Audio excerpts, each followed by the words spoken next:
আমরা এই যে আমাদের সন্তানদের জন্য দোয়া করি, কি দোয়া করি বলেন তো? বেশিরভাগ মানুষ কি দোয়া করে? আমাদের দোয়াগুলো যারা কোরআন হাদিসের বাতানো দোয়া পড়ি না, নিজে থেকে দোয়া করি, অনেক সময় ভুল দোয়া করি। সবাই না, অনেক সময় ভুল দোয়া করেন অনেকে। যেমন, আল্লাহ আমার ছেলে যেন জিপিএ 5 পায়, আল্লাহ আল্লাহ আমার ছেলে যেন সিরিয়ালে চলে আসে, আল্লাহ আল্লাহ আমার ছেলে যেন অমুক কলেজে চান্স পায়, আল্লাহ মেয়েটা যেন অমুক ইউনিভার্সিটিতে চান্স পায়, আল্লাহ অমুক। এই না আমাদের দোয়া। আচ্ছা, এটা সাময়িক একটা টার্গেট হতে পারে, দোয়া হতে পারে, এটাতে এটা করলে গুনাহ হয়ে যাবে, এ দোয়া করলে একেবারে ভুল হয়ে যাবে, আমি সেটা বলছি না। কিন্তু আমি বলছি, দেখেন আল্লাহ কি দোয়া শিক্ষা দিচ্ছেন। সূরা ফুরকান আয়াত নম্বর 74 আল্লাহ শিক্ষা দিচ্ছেন, রব্বানা হাব লানা মিন আজওয়াজিনা ওয়া যুররিয়াতিনা কুররাতা আয়ুন ওয়াজআলনা লিল মুত্তাকিনা ইমামা। কি দোয়া! এ দোয়ার অর্থ জানেন? সুবহানাল্লাহ, হায়রান হয়ে যাবেন এর অর্থ শুনলে। আল্লাহ সুবহানাহু ওয়া তাআলা বলছেন, তুমি দোয়া করো, ওয়াল্লাযীনা ইয়াকুলুনা রব্বানা হাব লানা মিন আজওয়াজিনা ওয়া যুররিয়াতিনা কুররাতা আয়ুন। এইটুকু শুনেন, মানে কি? হে আমার রব, আমার সন্তান সন্ততি, আমার জীবন সঙ্গী সঙ্গিনী, স্ত্রী স্বামী, নারী পুরুষ একে অন্যজনের জন্য দোয়া করবে। আল্লাহ এমন সঙ্গী জীবন সঙ্গী দান করেন, এমন সন্তান দান করেন যারা আমার চক্ষু শীতলকারী হবে। কি হবে? দেখেন, চক্ষু শীতলকারী হবে, এই কথার মধ্যে সব চলে আসছে। পৃথিবীর এমন কিছু নাই যে সন্তানের জন্য আপনি চান নাই একটা শব্দে। শব্দটা হলো কি? নয়ন জোড়ানো সন্তান, চক্ষু শীতল করা সন্তান, যাকে দেখলে আমার চোখটা শীতল হয়ে যাবে, অন্তরটা জুড়াইয়া যাবে। এই নয়ন জোড়ানো চোখ শীতল করা সন্তান, এর মানে হলো এই সন্তান এমন সন্তান চাই সব দিক থেকে পারফেক্ট হবে। কারণ আল্লাহ আপনাকে একটা সন্তান দিয়েছেন, ফুটফুটে সুন্দর, হ্যান্ডসাম, দেখতে মাশাআল্লাহ খুব সুন্দর, কিন্তু ছেলেটা অন্ধ।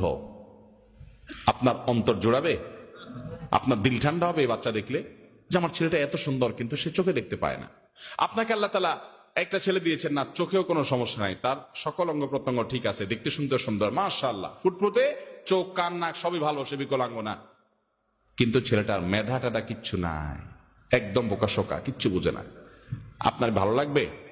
আপনার চোখ শীতল হবে এই সন্তানকে দেখে? আফসোস হবে না, আমার ছেলেটা কিচ্ছু বুঝে না, বেকুব। আল্লাহ তাআলা আপনার সন্তানকে সুস্থ রাখছেন, আবার বুদ্ধি শুদ্ধিও দিচ্ছেন, দেখতে শুনতেও ভালো, কিন্তু ছেলেটা অমানুষ। কি বলেন? একে দেখলে আপনার দিল জোড়াবে?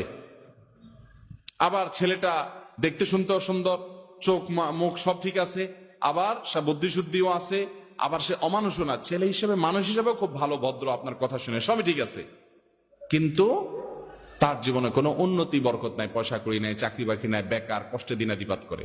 এই ছেলেকে দেখলে আপনার ভালো লাগবে? ছেলের অবস্থা দেখলে আপনার ভালো লাগবে? আপনি এরকম কত পয়েন্ট বলবেন? আপনি 200 পয়েন্ট বলতে পারেন, একটা থাকে আরেকটা থাকে না। আমাদের মন খুশি হয় না যে আমার ছেলের সব আছে, এটা নাই। আল্লাহ সুবহানাহু ওয়া তাআলা এমন এক শব্দ শিখিয়ে দিয়েছেন, কারণ আল্লাহ তো জানেন যে কিভাবে দোয়া করতে, নিজে শিখিয়ে দিয়েছেন, রব্বানা হাব লানা মিন আজওয়াজিনা ওয়া যুররিয়াতিনা কুররাতা আয়ুন। আল্লাহ আমার জীবন সঙ্গী, আমার সন্তান এমন দান করেন যে তাকে দেখলে আমার চোখ, আমার নয়ন কি করবে? শীতল হয়ে যাবে, জুড়ে যাবে। তাহলে চোখ শীতল হওয়ার জন্য সব দিক থেকে পারফেক্টনেস লাগবে। তারপরে সব দিক থেকে, মোটামুটি সব দিক থেকে আমার সন্তান দেখে যেন আমার ভালো লাগে, আপনি সেরকম সন্তান দান করেন। দেখছেন দোয়ার আদব আল্লাহ তাআলা শিখিয়ে দিয়েছেন। উল্টাপাল্টা দোয়া না করে সুন্নাহ সম্মত মাসনুন দোয়াগুলো আমরা বেশি বেশি নিবেদন করবো। আল্লাহ আমাদের সবাইকে তৌফিক দান করুন। আমি আমার বুঝজ্ঞান হয়েছে থেকে এই দোয়া পড়ি, রব্বানা হাব লানা মিন আজওয়াজিনা ওয়া যুররিয়াতিনা কুররাতা আয়ুন ওয়াজআলনা লিল মুত্তাকিনা ইমামা। সবাই আমল করবো তো ইনশাআল্লাহ? এখন কথা হলো যে দোয়ার মাধ্যমে আল্লাহ তাআলা ভাগ্য ঠিক করে দেন। অনেক সময় দেখা যায় আমি দোয়া করছি কিন্তু ভাগ্য ঠিক হলো না, এই যে দোয়াটা পড়ছিলেন কিন্তু সন্তানটা ওইরকম হলো না, তাহলে বুঝতে হবে হয় আপনার দোয়াতে কোনো ত্রুটি আছে, ইস্তেগফার করে দোয়া আরো বাড়াইতে হবে, অথবা বুঝতে হবে যে আল্লাহ সুবহানাহু ওয়া তাআলা আপনাকে এটা দেন নাই, এর চাইতে বেটার কিছু দিবেন ইনশাআল্লাহ। আল্লাহ তাআলা আমাদের দোয়াকে বিফলে যেতে দিবেন না যদি দোয়ার শর্ত আদায় করে আমরা মৌলিকভাবে ঠিকঠাক মতো দোয়া করি। আল্লাহ আমাদের সবাইকে সে তৌফিক দান করুন। ভাইরা আমার, তাহলে তাকদীরের প্রতি ঈমানের গুরুত্ব আমরা জানলাম, তাকদীরের স্তরগুলো আমরা জানলাম। আল্লাহ রাব্বুল আলামিনের কাছে আমাদের তাকদীর, আমাদের আল্লাহর ফয়সালা আমাদের জন্য, এটা যেন ভালো হয়, কিভাবে আমরা নিবেদন করব, কিভাবে আশা করব, কি আমল করব, কি করলে আমাদের ভাগ্য সুপ্রসন্ন হবে, সৌভাগ্যের অধিকারী হব, সে আমল জানলাম। এর বাইরে দুরূদ বেশি বেশি করে পাঠ করা, ইস্তেগফার বেশি বেশি পাঠ করা, এগুলো সৌভাগ্যের অধিকারী হওয়ার অন্যতম একটা পূর্ব শর্ত। আল্লাহ রাব্বুল আলামিন আমাদের সবার নসিবে ভালো কিছু রাখুন।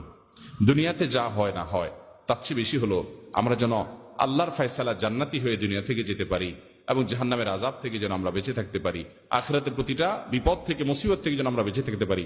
আর সে আজমের মালিক আমাদের সবাইকে সে তৌফিক দান করুন। জাযাকুমুল্লাহু খায়রা ওয়া আখিরু দাওয়ানা আনিল হামদুলিল্লাহি রাব্বিল আলামিন।